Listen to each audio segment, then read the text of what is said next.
Welcome to the Big Bets on Campus podcast presented by DraftKings Sportsbook. This is the Group of 5 Deep Dive. I'm Mike Calabrese, joined by my Action Network co-host Duck.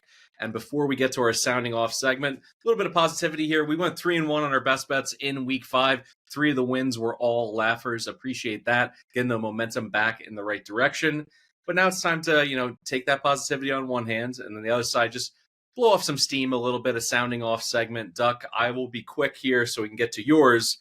Mine it's not specifically for what happened in week 5 or, crapping on the referees or saying this coach doesn't know what he's doing. I don't know if you noticed this, Duck, but it's very frustrating to me that I'd say more than half of the teams in college football, they run some version of a no-huddle offense. And a big part of it is to trap defensive personnel on the field. So they'll run up to the line of scrimmage, make sure that if there's an opportunity to catch them in a sub package or something like that, they can get a quick snap off, get a free play. I get that. But then they just turn to the sideline and they're waiting for some kind of signals and some kind of adjustments, yada, yada, yada. That's fine. I don't have any issue with that. My issue is that in name only sometimes, these are hurry-up offenses. But then when they get in 2-minute drills and they actually need to hurry up and they need to run a line and call a play and execute quickly, they cannot do it. I feel like teams from the 90s somehow were better in 2-minute situations. Maybe they don't practice them as much. Maybe they consider the fact that they're always in the no-huddle situation. Oh, naturally, we're just going to be able to execute. But it's so frustrating, and it extends all the way to the NFL. Seeing these teams not be able to go at NASCAR pace and still execute is baffling to me, particularly at the professional ranks where you have so many opportunities to tinker and off-season and OTAs and all these times together that college programs don't have. So it's just frustrating from my perspective to see it, and it can cost teams games. You can also see teams just fumble and mismanage end of half, end of game situations. And it's just this kind of sloppiness that it just frustrates me over the course of the season. I don't know if you've seen it as much this year, but it's just so clear to me that these teams do not execute it, and they must not practice it because clearly they're constantly looking to the sideline. I know that NFL evaluators and people that follow the draft and quarterback play at the pro level, they talk about this. Quarterbacks overly relying on their assistant coaches and their play callers to basically spoon feed and get everything just right for them. So when you have a situation where you need to be almost calling your own plays and executing quickly, they just fold in those situations. Do you agree you're seeing something like that over the course of the last few years in college football, or is this just I'm being an old man, get off my lawn situation? It's quite stunning. And with what these coaches are paid and the amount of times that these situations come up in game, I'm stunned by the mismanagement of it. And that plays right into my sounding off. But to answer your question, it is stunning to see coaches who do not play out the first half adequately. Teams don't know when to get into the half. They don't know how to run hurry up at the end of the half to get themselves into scoring position. And at the end of game situations, it's like there's just absolutely no plan. We saw it all weekend, but we saw it on Friday night with Saturday night with Colorado, where they had the lead against BYU. They surrendered it in the second half. They had a chance to go down and win the game. And it took so long for them just to move the ball 2 first downs, and the clock was dwindling, and they didn't use their timeouts appropriately. They had no plan offensively. It ended in interception because there was just no rhythm. There was no cadence. It's as if these teams don't practice situational football the way that they should, and I'm really quite stunned by it. It affects the product. But very, very baffling to me. Part of that is I don't understand these teams that are trying to win the game. And it's not just about covering the number, which we saw with Tulsa, which really grinded my gears. You're down 17 in the fourth quarter. You have 1st and goal from the 4-yard line. You end up not getting it. You could have kicked the field goal to get it within 14.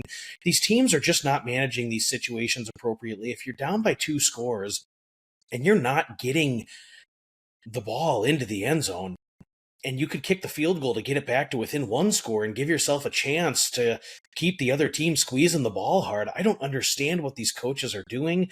I don't know where they're getting the analytical advice, but it really does affect the play on the field. And truly, there's nothing worse than these crazy situations where teams are down and they're going for 2 when they don't need to, and it messes up the scoring and messes up our bets. And my sounding off is done, but it is terrible to see these coaches mismanage situational football as if they've never coached a game before.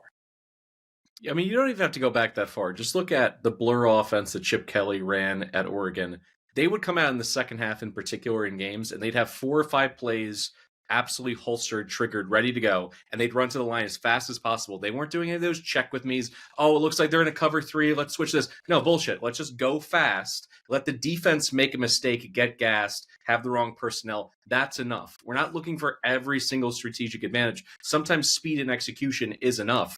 I'm surprised that more teams haven't gone back to that and borrowed from it. I mean, UCF had so much success with it in 2016, 17, 18, running a very similar offense to that, with Scott Frost being a part of that for most of those years. I don't know. I would love to see somebody go back to it and show me that it can still be effective at this stage of college football. Before we get into our best bets, let's toss it over to Stucky for a quick word from our sponsor.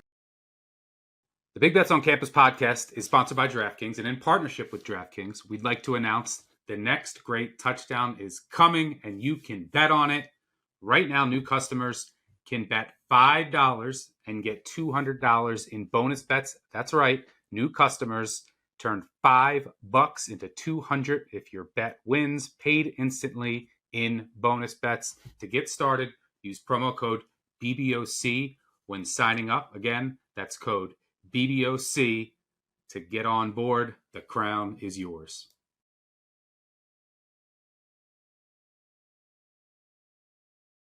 Thanks, Ducky. As a reminder, there's a quick way for you to tail us on all the bets that you hear in this episode. First, sign up for Action Pro. You'll get instant notifications when any Action Network expert tracks a bet. Whether that's from me, Duck, Stucky, Colin Wilson, you're going to get those right away. So it's not just getting the best bets, it's getting them at the best prices. And as we know in football, getting those key numbers can be the difference between winning and losing.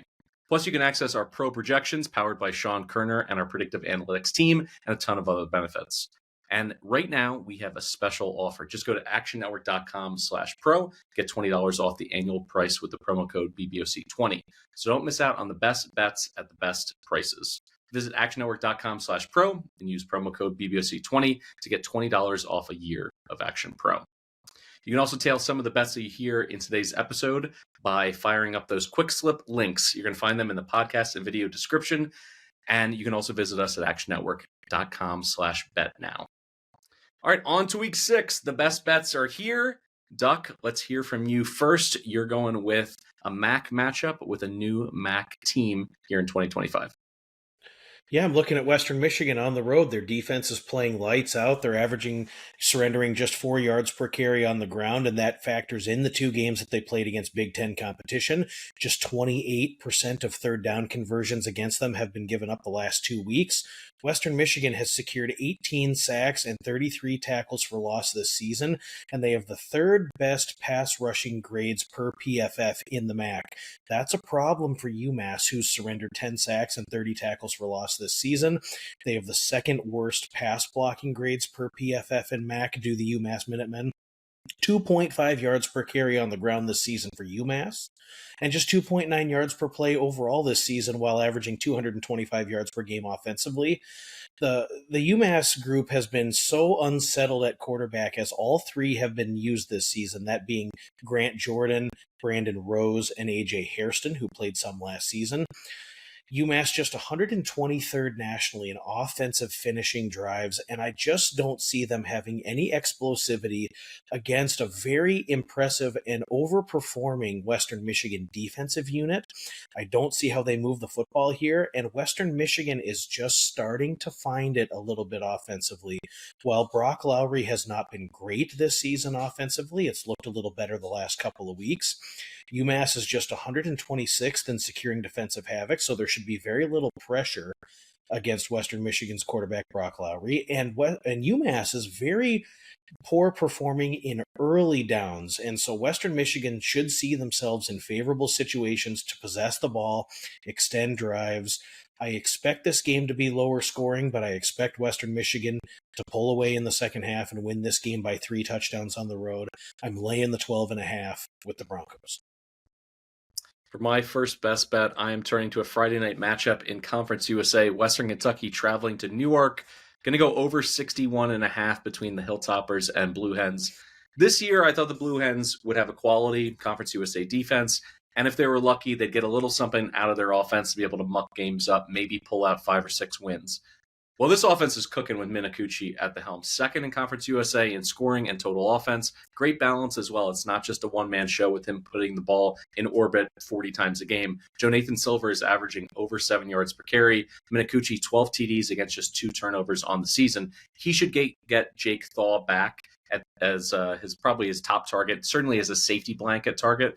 It's difficult. I know it's Conference USA. You don't have all this availability in terms of injury news, but by all indications, him being questionable 2 weeks ago, having that bye week, it looks like he's on track to get back out there. And he's somebody, he's a big body. He can help move the chains for UDEL. Speaking of UDEL, blocking up the Hilltoppers is going to be an issue. Their calling card is their front seven. Western Kentucky has 28 tackles for loss this season and a very active secondary, leading Conference USA in passes defended. But I've seen enough from this Delaware offense. They're 50th in havoc avoidance, and I trust Minakuchi, who not only has performed well in those games that were winnable, but he also threw for over 300 yards on the road against Colorado. He's got that gritty playmaker written all over him. Defensively, though, I think this is a big step up in competition for the Hens. They're 112th in total defense. They have just 1 takeaway per game on the season, and they can't get to the quarterback at all. They're 118th in pass rush per PFF, and giving Maverick McIver a clean pocket, that's the difference between winning and losing. On 30% of his snaps this season, Maverick has been under fire. The results are 0 touchdown passes and a sub 50% completion percentage. So that is exactly how you rattle him. You get people in his face, he doesn't make the best decisions, and those deep shots kind of dry up. But in a clean pocket, which accounts for 70% of his dropbacks this season, he's a maestro. Over 80% in terms of his adjusted completion percentage, 11 TDs, just 2 picks, and 10 big-time throws. So I think both these quarterbacks can sling it, and I think we're ready for an old-school weeknight Conference USA shootout. Last week, almost 900 total yards for Western Kentucky against Missouri State. The game started with 5 straight punts, but after that, they were cooking. They get to 49 points. I think the key here is that Western gets off to a hotter start. Something to keep in mind, Delaware has not had a great first quarter defense. They've given up over 8.5 points per game in the first quarter. So I think the Hilltoppers hit the ground running, and we're going to go over the 61.5. What are your thoughts on this Western offense that started the season gangbusters, but we kind of had to throw out that sample because it was against a Sam Houston State defense that's drawn dead at this point, and they've been a little bit underwhelming since. Do you think they're going to get off the mat here and really show their A game against the Blue Hens? Well, I think it's a really critical Conference USA game. It's one where Western Kentucky really needs to kind of shake the stink off of them. Last week, they had such a great opportunity to really expose a poor pass coverage unit in Missouri State, and they looked good at times, and then they went stretches where they just couldn't get their big playmakers on the outside involved. And the last couple of weeks now, Matthew Henry's been quiet, and MacGyver has just looked a tad out of rhythm here. They were able to eke out a cover against Missouri State on the road. And, I was kind of waiting for the slide for Delaware. I thought that this bunch would play hard. I thought Delaware would play really spirited football, but that they would somewhat wear down due to being undersized defensively. They really showed out a couple of weeks ago against Florida International on the road. There still could be a bit of a slide coming defensively, but I think Delaware has very much proven the critics wrong about their offense. They're moving the football well. They're making the right play calls. They're converting in the red zone. And, I think this is just a spot for Western Kentucky where they absolutely have to prove it, and they need to really start to get their offense humming as they get into the crux of league play. So I would like to believe that they're able to do that. I think this should be a fun one on Friday night, and I would look for a high-scoring affair. So I think over 61 is absolutely the way I would go here. All right, so we're laying the points with Western. We're looking for a shootout. It's time to throw some negativity into the pod here. You are not a believer in the Zips, who finally got some points on the board after getting goose-egged in their first 2 games of the season. Where do you see their offense moving as we head into conference play in earnest? Yeah, we kind of saw the formula for shutting down this Akron attack. And their offense did receive a boost after playing FCS Duquesne, who's got a bad defense, and also UAB, who has a really porous defense. But Akron overall, just 133rd in offensive success rate, 136th in FBS, which is dead last in offensive finishing drives, and 123rd in offensive explosivity achieved. 24% on third down is what Akron's converting, 17 out of 71, and just 7 out of 15 times into the red zone have they scored touchdowns. The Zips are just averaging 4.5 yards per play, and 3 times this season they've been held under 3.5 yards per play. We saw it against Toledo last week. They're back to not being able to convert, not being able to move the ball. We're going to see in this game a very slow pace from Central Michigan. You know, they're really good at putting you in the blender defensively, where you're going to get the 4 yards per carry grind. Central Michigan is going to outpossess you with the football. They're going to truncate the game down, and they're going to play very, very slow pace. Central Michigan defensively has already been able to pin down 2 fairly solid G5 offenses in San Jose State and Eastern Michigan.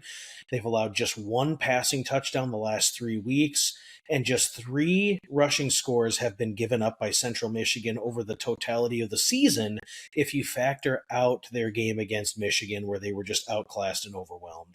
Central Michigan in the red zone, factoring out that Michigan game, just 2 out of 7 red zone trips have resulted in touchdowns, and Akron has just 2 red zone touchdowns all season against FBS competition. This spells major trouble for the Zips. I listened to the Joe Moorhead press conference this week, and he just sounded like a defeated man. He was conceding that their team was outclassed and got whipped by Toledo, and there was nothing that they could really do about it. And really, they're looking forward to homecoming this week and having some of the old-time players and the constituents come back home. But there's just really not a lot to draw from Akron for this particular game against Central Michigan, and really over the totality of their season. There's a lot of scheduling quirks about them not having a bye week, finishing their season earlier than any FBS team.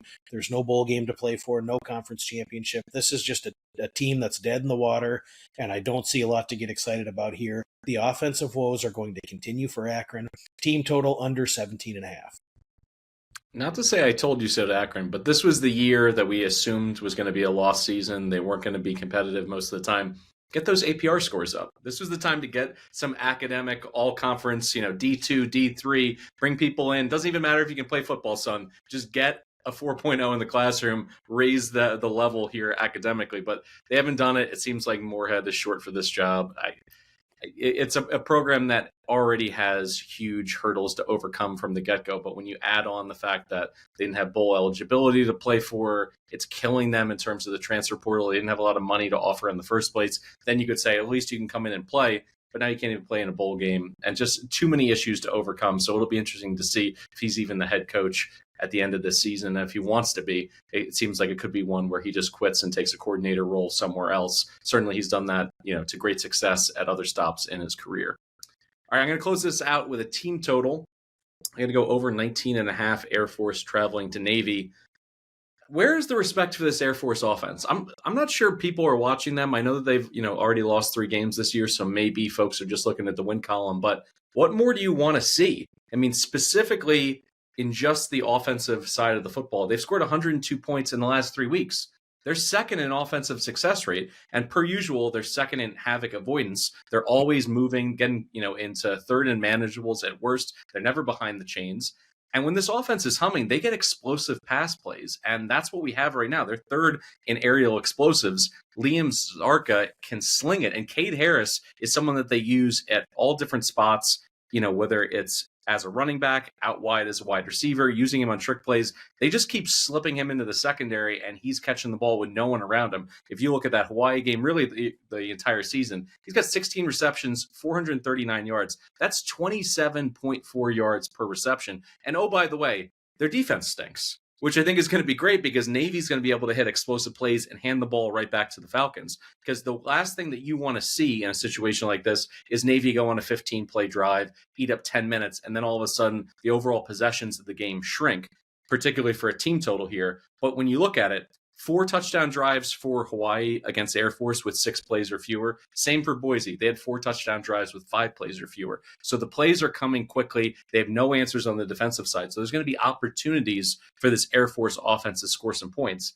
And when they are up against that Navy defense, I haven't been impressed with what they've done defensively. Their schedule has been absolutely atrocious.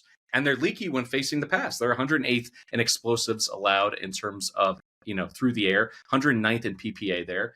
This matches the preseason hype or lack thereof, I guess more the preseason fears for this Navy defense with their secondary. And keep in mind, they drew VMI, Rice, Tulsa, and UAB.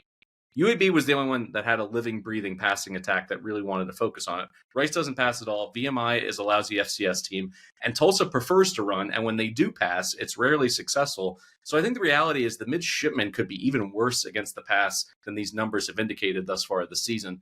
And this total, like many Service Academy totals and odds, they're predicated on history. In the last 7 years in this series, there have been 6 games in which one side was held to 10 points or less. But this year is different. I think both these offenses can really play. Both defenses have major, major question marks up and down their roster. And they both have the kind of explosiveness, as I said, to avoid those dreaded 15-play, 72-yard drive that ends in a field goal but bleeds out 9 to 10 minutes of the clock. So I'm going to go over 19.5. I like it all the way up to the edge of 3 touchdowns. 20.5 would be my cutoff there. The Falcons, I think it's going to take a few balls bouncing their way to stay in this for 4 quarters. But offensively, I don't think they're going to stop. You saw that against Hawaii. They almost orchestrated a late comeback.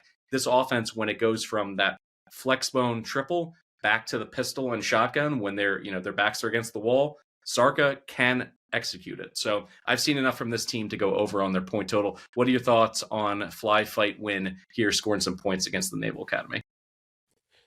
Well, the problem with Air Force, we thought that they were going to carry over their 4-game win streak from last season and really show some intestinal fortitude, and they have offensively. And since they've inserted Liam Zarka at quarterback, their offense has really been humming. I will say that I took an under in this game immediately on the openers when it was opened up. It opened up 55.5. I thought it was too high. I'll probably double back the other way and try and middle it or get out of that number. I think we'll see a feeling out process as these games typically are lower scoring, and so we might see punt, field goal to start, so I can get a live over for the full game at 41, 42, something like that.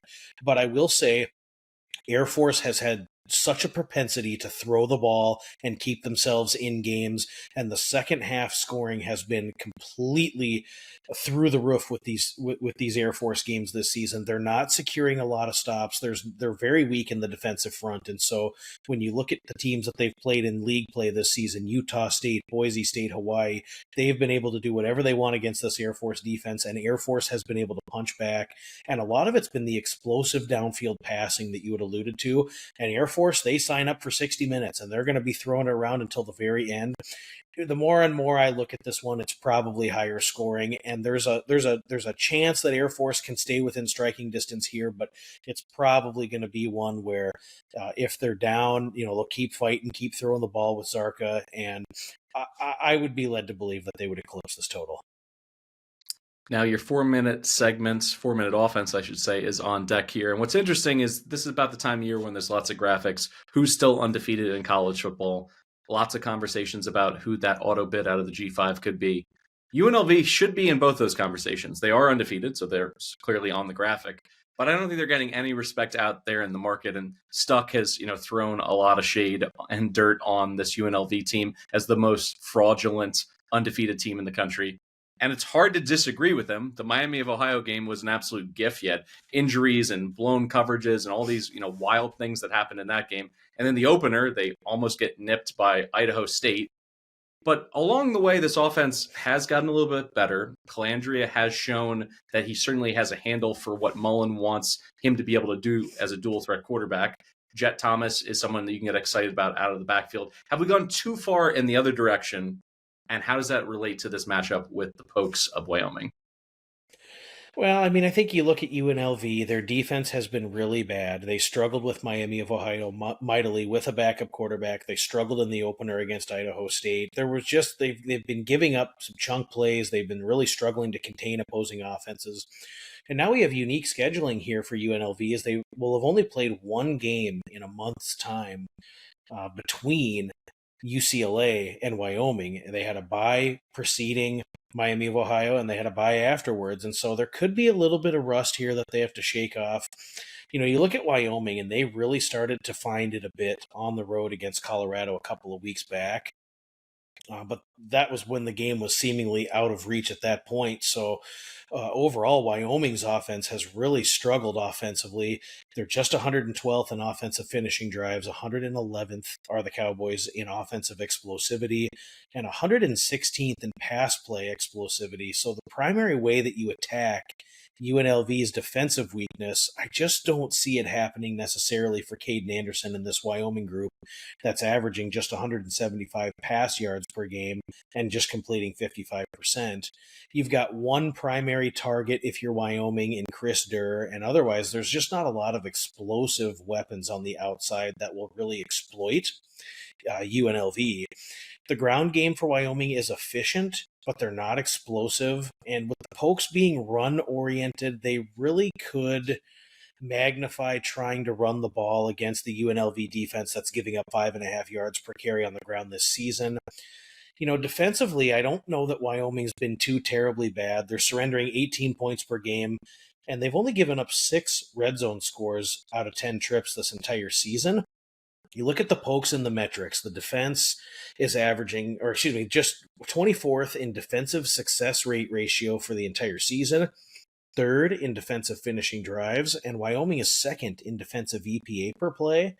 They're good in passing downs, they're good in early downs, and it just kind of seems like a defense that can frustrate you by forcing the underneath stuff, forcing you to take plays 4, 5, 6 yards at a time, and just kind of waiting on you to make a mistake.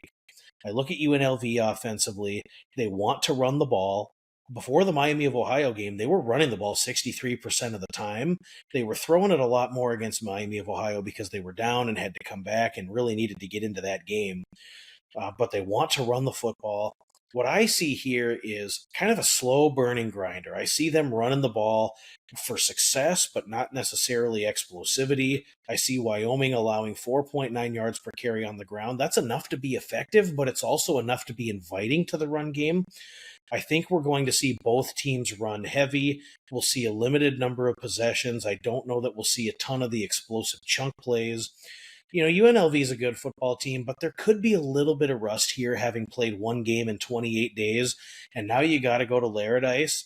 The big handicap for me, or at least the bonus, will be we're expecting some high wind during this game, gusts of up to 35 miles an hour, and that Wyoming wind is pretty reliable the first week of October. So I see a slower paced game.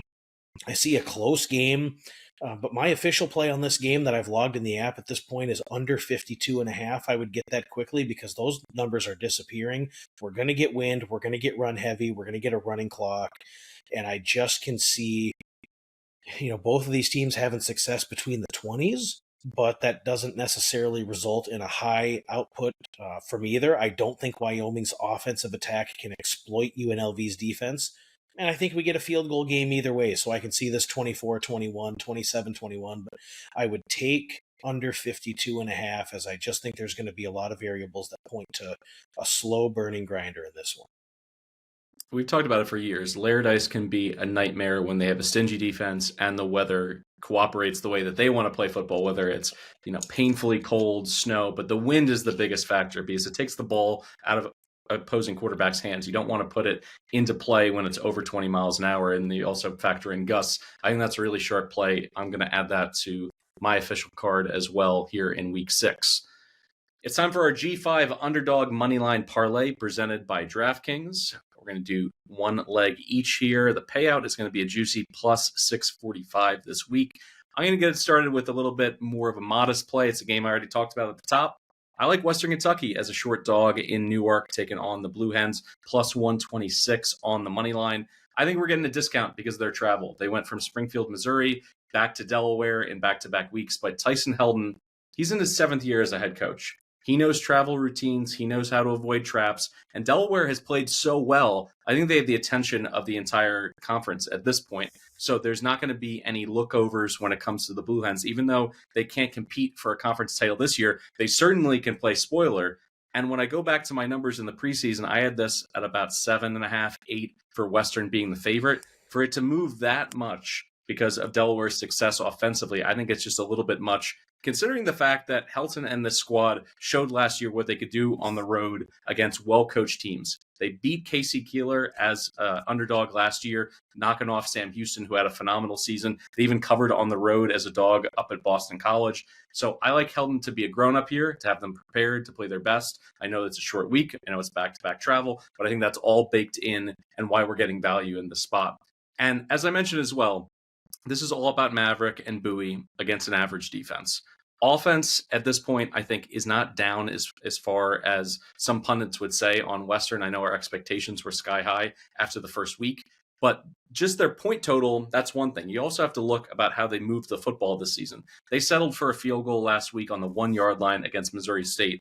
If they punch that in for a touchdown, they're over 30 points. They're winning going away as opposed to a 4-quarter battle.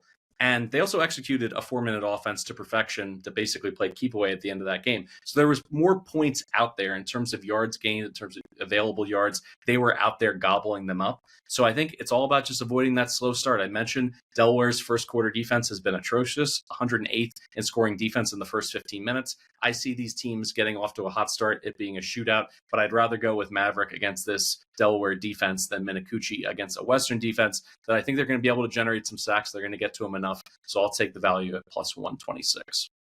All right, Duck, what is your inclusion here? How do we get to plus 645? It must be a little bit juicier than my play. Yeah, Army traveling to UAB. We've already seen the script for UAB playing against a service academy when they went to Navy on the road, gave them a really spirited effort, and kind of got thwarted a little bit by the second half multiple weather delays. But you look at Army in the secondary, they're just a step behind, a step slow. Their pass rush is very minimal. This spot spells big-time trouble for Army.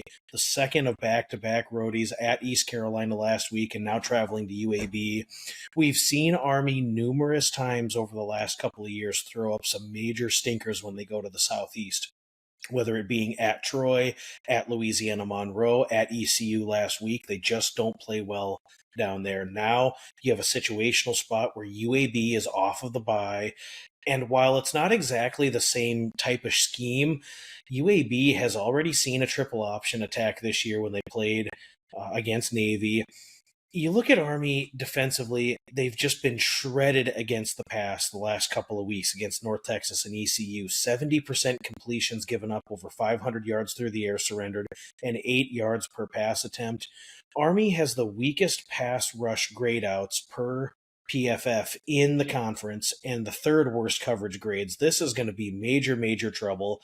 Jalen Kitna is going to torch this secondary, as he really has everyone else this season, while completing 72%, throwing for 320 yards per game with 8 touchdown passes.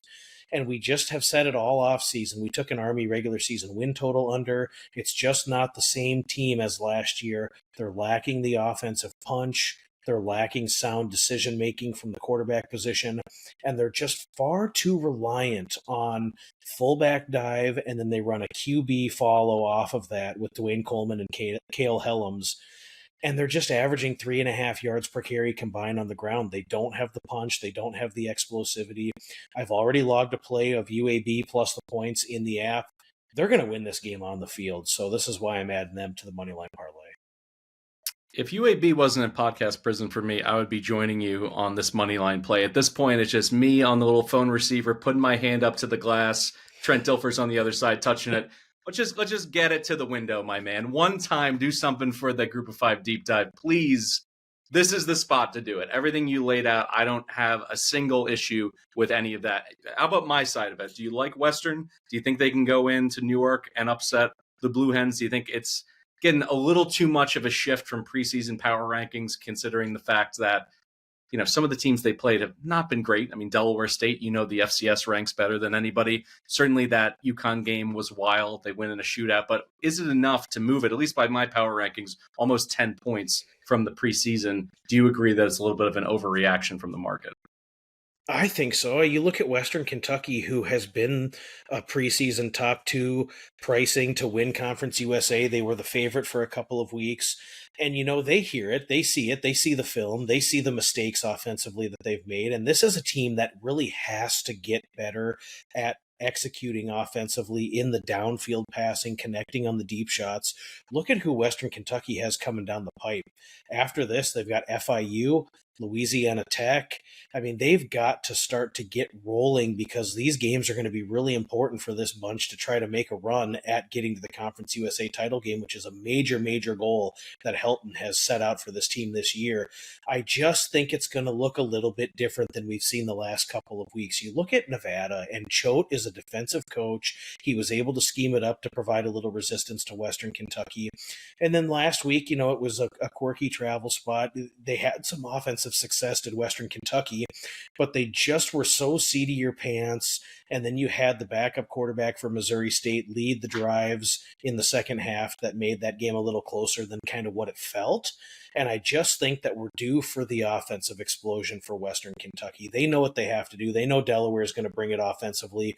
This is going to be a track meet, but they have got to get those weapons going on the outside because they have several more important Conference USA games coming down the pipe, and they're going to need to be sharp for that. So I think we'll see crisp offensive execution. I think we'll see Maverick hit the timing right. I think we'll see Matthew Henry get re-involved in the offense. And I think we'll see WKU put up a big number. So that's our G5 Underdog Moneyline Parlay presented by DraftKings. Head on over to DraftKings, fire that in at plus 645 on the payout. And check out the Parlay Express account in the free award-winning Action Network app where we'll be posting this G5 Moneyline Parlay. You'll find a bunch of other fun long shot bets and parlays in there as well. You can also find the quick slip link at the podcast and video description or visit actionnetwork.com/betnow to find and tail some of the bets we've discussed thus far in the episode. All right, 2-minute drill time. For you, Duck, that means some FCS football. If you're listening, open up your Sportsbook app because as soon as these plays leave Duck's lips or Duck's bills at this point, the market's going to move. He is a market mover in FCS football. So let's get started. Get those fingers ready. What do you got for us? Yeah, so we're going to start with Monmouth and Delaware State. The projected total is 67.5. Monmouth, with their style of play, it's just so conducive to high-flying affairs. They are averaging 7.4 yards per play offensively, and they have an electric quarterback in Derek Robertson who's thrown for 1,677 yards with 18 passing touchdowns already this young season.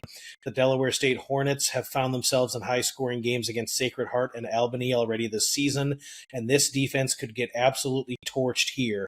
On the other side, Delaware State quarterback Caden Bennett has thrown and ran the ball really well. He's a very talented player in the MEAC, and they should move it against the Hawks defense, which is giving up 7 yards per play and 505 yards per game this season.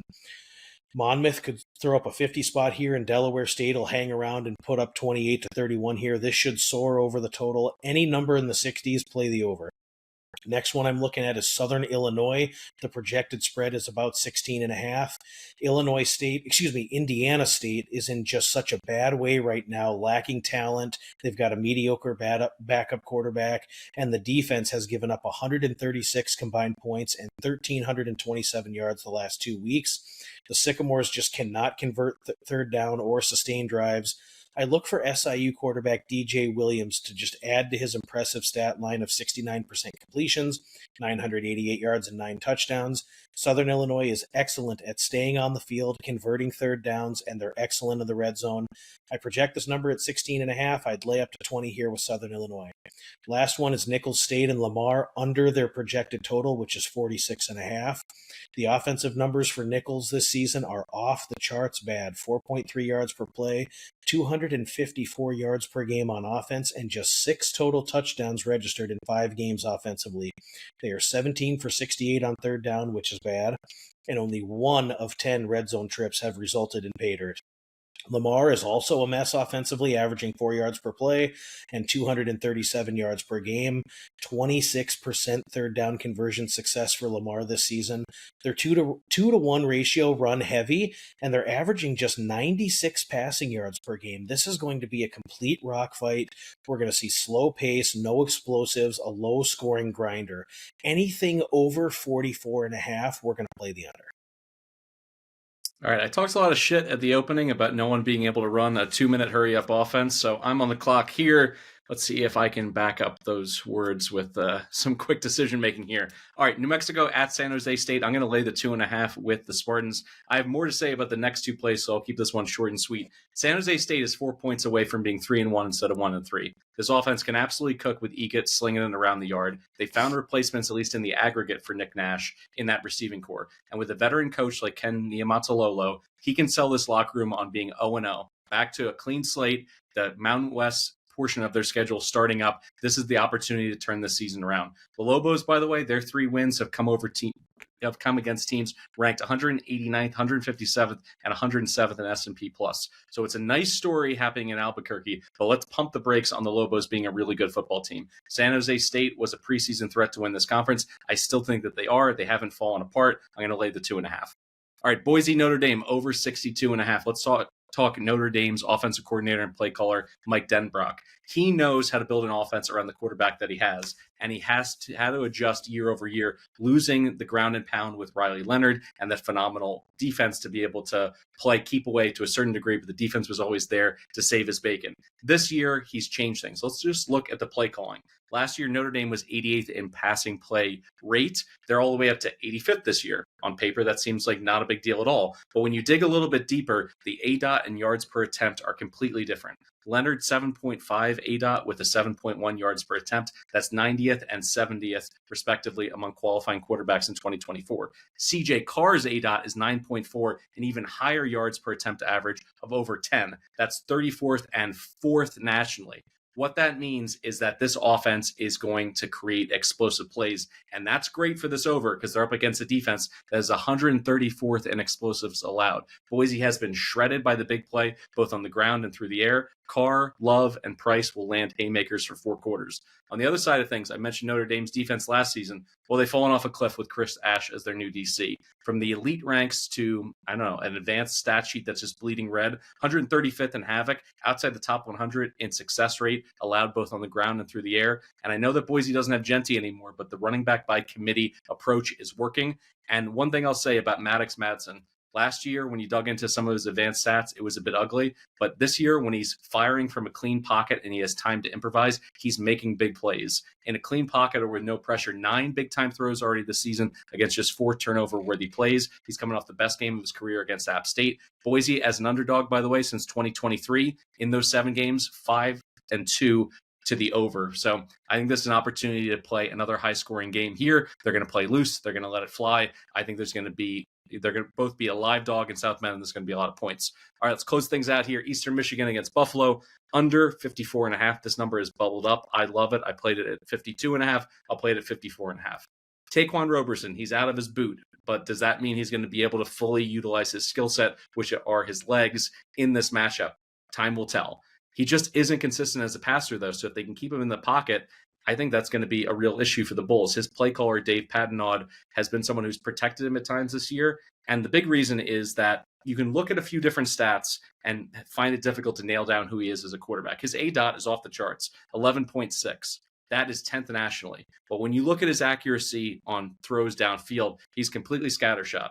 Passes 10 to 19 yards downfield, just 2 for 9 on the season, 20-plus yards downfield, 9 for 24. That's a completion percentage of 33% on anything beyond 10 yards. So what does that mean? I think Eastern is going to walk up some of their defenders into the box and be able to battle against this Buffalo run offense. I still like the Buffalo defense, by the way, on the other side of this is 2 to tango on a total. I think they're going to be able to put this EMU offense in a box. They're solid across the board, but they have a really great pass rush. So if they get the lead and Eastern has to throw the ball, I think they're going to get home. They've already got home 17 times on the year in terms of sacks. That's 4th most in the entire country.